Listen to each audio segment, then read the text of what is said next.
হয়বরল ফাজিলের মজার কাহিনী। একবারের কথা, ফাজিল নামের এক যুবক ছিল খুবই দুষ্টু। সে গ্রামের সব কিছু নিয়ে হাসিমজার খোরাক বানাতে পটু ছিল। তার দুষ্টামির কথা সবার মুখে মুখে।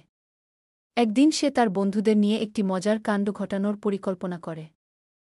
গ্রামে নতুন একটি দোকান খোলা হয়েছে, যেখানে গ্রামের লোকজন জিনিসপত্র কিনতে যায়। ফাজিলের মাথায় তখন দুষ্টু বুদ্ধি খেলে গেল।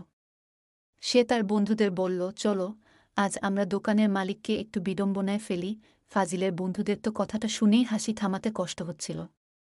তারা ফাজিলকে বলল, তুই আবার কি করতে যাচ্ছিস? ফাজিল মুচকি হেসে বলল, দেখবি তো, দোকানদার চমকে যাবে। পরিকল্পনা অনুযায়ী ফাজিল প্রথমে দোকানে ঢুকল। দোকানের মালিক তাকে দেখে বলল, কি লাগবে ভাই? ফাজিল মিথ্যে গম্ভীর মুখ করে বলল, একটা কাঁচি চাই। দোকানদার একটি কাঁচি এনে দিল।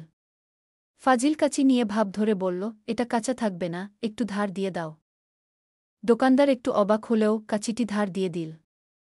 এবার ফাজিল বলল, ভাই, এটাকে এখন এমনভাবে ধার দাও যাতে আমি এটা দিয়ে কাপড় কাটতে পারি। দোকানদার একটু বিরক্ত হয়ে বলল, ভাই, আপনি যা চাইছেন তা তো ইতিমধ্যে হয়েছে। ফাজিল তখন কাঁচি ধরে বলল, না, আমি চাই এটা দিয়ে চুলও কাটা যায়। এবার দোকানদার আর নিজেকে ধরে রাখতে পারল না। সে বলল, ভাই, আপনি কি আসলেই কাঁচি কিনতে এসেছেন, না আমাকে নিয়ে মজা করতে? ফাজিল হেসে বলল, ভাই, একটু মজা করার ইচ্ছা ছিল।